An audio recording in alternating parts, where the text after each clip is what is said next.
तो कैसे हो दोस्तों?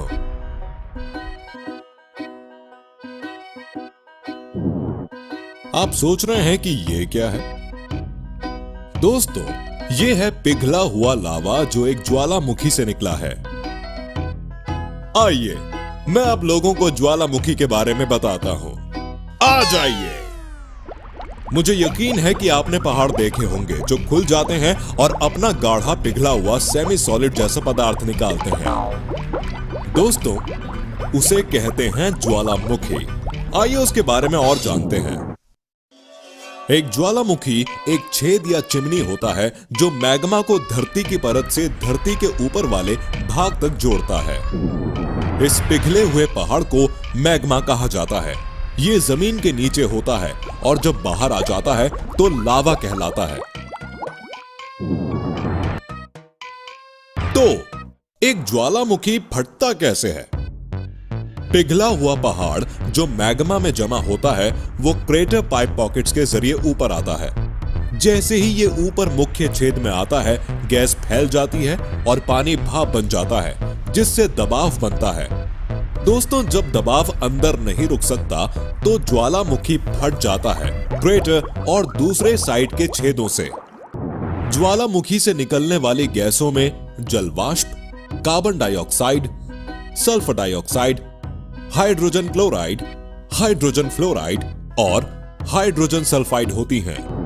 माना जाता है कि ज्वालामुखी बड़े बड़े तिकोने आकार के पहाड़ होते हैं, लेकिन ये सच नहीं है।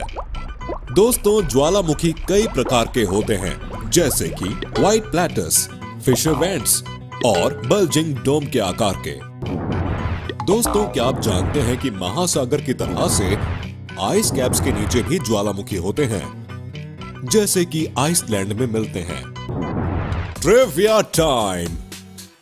ज्वालामुखी शब्द असल में आग के रोमन देवता के नाम से आया जो थे वुल्कन। सौर मंडल का सबसे बड़ा ज्वालामुखी धरती पर नहीं है बल्कि मार्स पर मौजूद है। तो अगली बार आपको कुछ और मजेदार बातें बताऊंगा।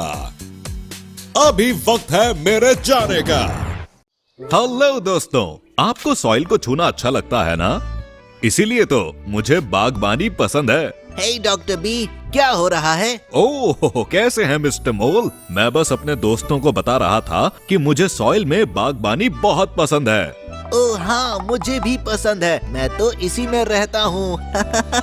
पर क्या वो जानते हैं कि जो हम देखते हैं वो बस सॉइल का ऊपरी हिस्सा होता है?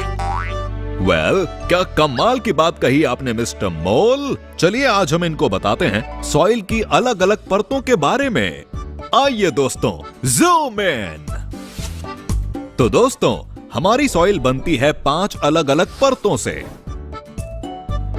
ये जिस पर हम खड़े हैं इसे कहते हैं ओ होराइजन। ये है सबसे ऊपरी परत जहां सारी पत्तियां और ऑर्गेनिक मैटर सड़ता है और बनता है हमस। इससे हमें पता चलता है कि सॉइल कितनी उपजाऊ हो सकती है। सॉइल टाइप को देखते हुए ये हो सकती है मोटी, पतली या बिल्कुल नहीं हो सकती। इसके एकदम नीचे मौजूद है ए होराइजन, जिसे टॉप सॉइल भी कहते हैं। और इस सॉइल में हम बोते हैं बीज, जिससे वो बड़े होकर बन जाए मजबूत हेल्दी पौधे। ऐसा इसलिए क्योंकि इसमें होते हैं खूब सारे मिनरल्स और हमस। ये मुलायम और पोरस होती है, जिससे पौधे अपनी जड़ें आराम से फैला सकें। और यही वो जगह है जहां कीड़े और रोडेंट्स घर बनाते हैं। मेरे घर में आपका स्वागत है। इसके नीचे होती है बी होराइजन या सब सोयल, जो होती है कठोर और ठोस। इसलिए सिर्फ बड़े और मजबूत पौधों की जड़ें ही इतनी दूर तक पहुंचकर फैल सकती हैं। और उनकी मेहनत रंग भी लाती है, क्योंकि इस परत में बहुत सारे मिनरल डिपॉजिट्स और क्ले होते हैं। अब हम पहुंच गए सी होराइजन या रेगोलिथ पर। मजेदार नाम है ना? और ये परत है वेदर्ड पेरेंट रॉक की, और इसमें प्लांट या ऑर्गेनिक मैटर बिल्कुल नहीं होते। और आखिर में हमारे पास है बेडरॉक, ये सबसे कड़ी परत है और इसमें होती है अनवेदर्ड पेरेंट रॉक, जो सारी ऊपरी परतों को सहारा देती है, जैसे आपके पेरेंट्स आपको सहारा देते हैं। तो आज के लिए बस इतना ही, और मजेदार फैक्ट्स के लिए डॉक्टर बी, लग रहा है कुछ भूल रहे हैं आप। ओ हाँ, ठीक कहा, मैं तो भूल ही गया था। Trivia time. धूल बस वो सॉइल है जिसमें जीवन को बनाए रखने की क्षमता नहीं रहती। ये है डेड सॉइल।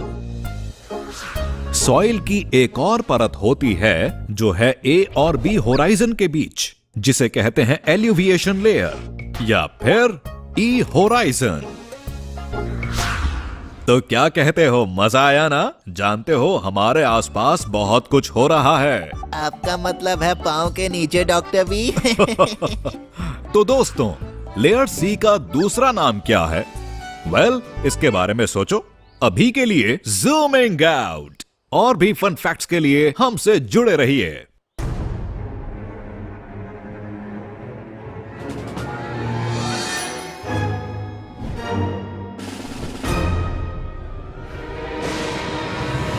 नहीं नहीं नहीं नहीं। क्या हुआ? ओह किटी, मैंने एक बहुत बुरा सपना देखा। मैंने देखा कि प्लैनेट से फॉसिल फ्यूल्स खत्म हो गए हैं। Fossil fuels? हाँ लिटिल किटी, फॉसिल फ्यूल। हे दोस्तों, आजकल के हालात को देखते हुए मुझे ऐसा लगता है कि मेरा सपना बहुत ही जल्द सच हो जाएगा। तो दुनिया को बचाने के लिए मानवता को मिले प्रकृति के सबसे बढ़िया उपहार के बारे में जानते हैं, जिसने हमें आगे बढ़ने, विकसित होने और एक बेहतर जीवन जीने में मदद की, और वो है फॉसिल फ्यूल्स। साथ ही आप में से कई लोगों के करिकुलम में भी ये टॉपिक होगा। तो ज़ूम इन। तो फॉसिल फ्यूल्स क्या होते हैं? डिकम्पोज होते हुए प्लांट्स और बाकी ऑर्गेनिजम्स पत्थर और सेडिमेंट की परतों के नीचे दबे करोड़ों सालों के बाद वो कार्बन रिच डिपॉजिट्स बने, जिन्हें हम आज फॉसिल फ्यूल्स कहते हैं। दरअसल बहुत समय पहले हमारा खूबसूरत अर्थ दलदल से घिरा हुआ था, जिसमें बहुत सारे माइक्रो ऑर्गेनिजम्स रहते थे, पेड़ और दूसरे बड़े पत्तों वाले प्लांट्स। और जैसे जैसे ये ऑर्गेनिजम्स और प्लांट्स खत्म हुए तो वो डूबकर दलदल और समंदर की सतह तक जा पहुंचे और एक स्पॉन्जी सी परत में तब्दील हो गए, जिसे कहते हैं पीट। और दोस्तों, लाखों सालों तक ये पीट कवर होता चला गया रेत, चिकनी मिट्टी और दूसरे मिनरल से, जिसने पीट को बदल दिया सेडिमेंट्री रॉक में। फिर अगले कई सालों तक अलग अलग तरीके के फॉसिल फ्यूल्स बनते गए। जो भी ऑर्गेनिक मैटर का कॉम्बिनेशन है, उसके हिसाब से कब तक नीचे दबा रहा, टेम्परेचर क्या रहा होगा और प्रेशर कंडीशंस क्या रहे होंगे जब वो डीकंपोज हो रहे होंगे, उसके हिसाब से। और इसके टाइप्स क्या हैं? तो फॉसिल फ्यूल्स 3 टाइप के होते हैं, जैसे कि कोल, मिनरल ऑयल और नेचुरल गैस, जो कि दुनिया की एनर्जी का 80% सप्लाई करते हैं। ये नॉन रिन्यूएबल फ्यूल्स पाए जाते हैं जमीन या समंदर के अंदर माइनिंग और एक्सट्रैक्शन करने से। ऐसा कहा जाता है कि पूरी ह्यूमन रेस अपनी एग्जिस्टेंस के लिए जरूरी कामों को पूरा करने के लिए इन फ्यूल्स पर निर्भर करती है, और इनके बिना हमारे लिए ढंग से सर्वाइव कर पाना भी बहुत ही मुश्किल हो जाएगा। हाँ मेरे प्यारे दोस्तों, वो इसलिए क्योंकि फॉसिल फ्यूल्स हमारे काम आने वाली 96% चीजों में इस्तेमाल किया जाता है। उदाहरण के तौर पर गर्माहट के लिए इलेक्ट्रिसिटी से लेकर ट्रांसपोर्टेशन तक। इनका इस्तेमाल उन प्रोसेसेस में भी होता है जिनसे बहुत से प्रोडक्ट्स बनते हैं, स्टील से लेकर प्लास्टिक तक। और दोस्तों, इसने बहुत अहम भूमिका भी निभाई है इंडस्ट्रियल रेवोल्यूशन में। जरूरत के हिसाब से फ्यूल मुहैया करा के मशीनरी को चलाने के लिए। और इन फ्यूल्स पर हमारी निर्भरता जैसे जैसे बढ़ती गई, हमने इसे गैर जिम्मेदारी से यूज करना शुरू कर दिया, बिना ये सोचे कि ये फ्यूल्स एक non renewable source of energy हैं, जो एक या 2 दिन में विकसित नहीं हुई है, बल्कि इन्हें बनने में करोड़ों साल लग जाते हैं। हाँ मेरे दोस्तों, मानता हूं यकीन करना मुश्किल है, पर जो फॉसिल फ्यूल हम आज यूज कर रहे हैं वो बने थे कार्बोनिफरस पीरियड में, जो कि डायनासोर्स के एग्जिस्टेंस से भी पहले था। हां, इसीलिए अगर आज हम इसे लापरवाही से इस्तेमाल करेंगे तो हम एक बहुत ही बड़ी मुसीबत में फंस जाएंगे, क्योंकि नया फ्यूल बनने में फिर से करोड़ों साल लग जाएंगे। इस भविष्य में आने वाली मुसीबत के अलावा वर्तमान में भी एक बहुत बड़ी मुसीबत है।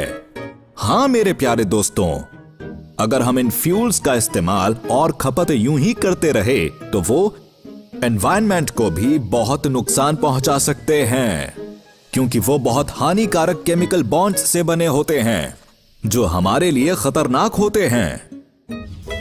जैसे देखिए कि कोयला जो है वो कार्बन से बनता है और ऑक्सीजन से मिलकर वो एनवायरनमेंट में कार्बन डाइऑक्साइड की मात्रा को बढ़ाएगा, जो कभी ना कभी ग्रीन हाउस इफेक्ट का कारण बनेगी, जो कारण होगा क्लाइमेट चेंज का, और फिर होगी ग्लोबल वार्मिंग।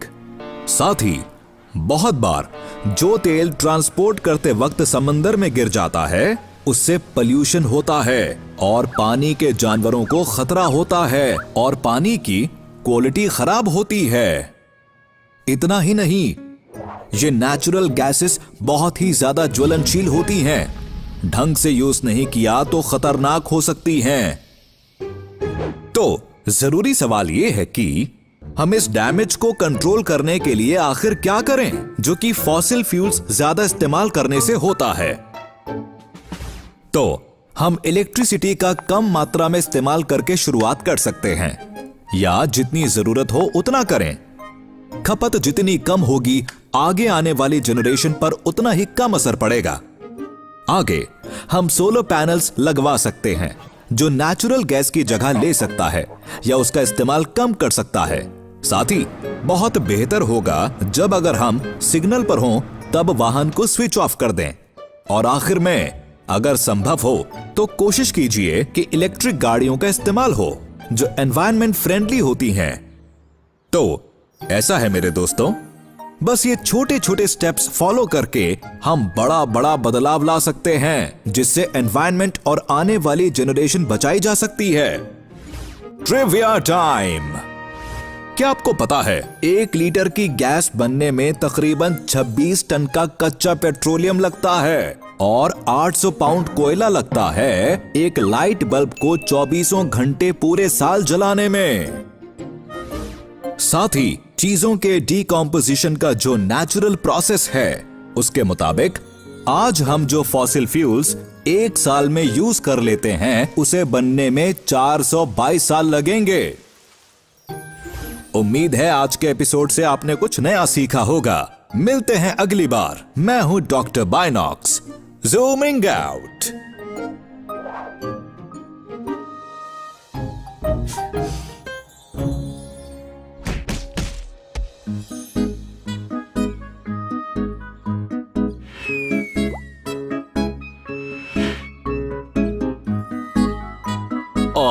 ये नहीं करना था। हे दोस्तों, आज मौसम कितना अच्छा है ना। 1 मिनट रुको, मैं हिल रहा हूं या ये जमीन हिल रही है? ओ संभल कर, लैंडस्लाइड हो रहा है। तो मैं तुमको बताने वाला हूं इस नेचुरल डिजास्टर के बारे में। Zoom in. जब सॉइल का अपर मास लोअर लेयर से अलग हो जाता है और नीचे की तरफ जाता है तब उसे कहा जाता है लैंडस्लाइड। साथ ही इसे हम कहते हैं लैंडस्लिप या फिर मड स्लाइड। लैंडस्लाइड्स होने के पीछे कई सारे कारण होते हैं। ये हो सकते हैं कुदरती कारणों की वजह से, जैसे वोल्केनिक इरप्शंस, सॉइल इरोजन, या कभी कभी भारी बारिश भी लैंडस्लाइड्स होने का खतरा बढ़ा देती है। कुछ इंसानी गतिविधियां जैसे कि खनन, पेड़ों की कटाई, जमीन की फ्रिजिलिटी को बढ़ा देती हैं और इस तरह लैंडस्लाइड्स का खतरा बढ़ जाता है। एक और बहुत प्रचलित कारण है जो है ग्रेविटी, यानी जो भी ऊपर है उसे नीचे गिरना ही होगा, ग्रेविटी की वजह से, है ना? लैंडस्लाइड्स या तो बहुत धीमे हो सकते हैं, जैसे कि हर साल कुछ मिलीमीटर्स, या फिर बहुत ही विनाशकारी तेज रफ्तार से, जो हो सकती है 160 किलोमीटर प्रति घंटा। लेकिन अगर आप समतल जमीन पर रहते हैं जहां पहाड़ आदि नहीं हैं, तो आप सुरक्षित हैं। लेकिन अगर आप पहाड़ों और पहाड़ी इलाके के बीच कहीं रहते हैं, तो मेरे दोस्त आपके लिए खतरा है। पर चिंता मत कीजिए, आप बड़ी आसानी से बचाव की तैयारी कर सकते हैं। ऐसी जगह मकान ना बनाएं जहां तीखी ढलान हो या फिर जहां पहाड़ का किनारा हो।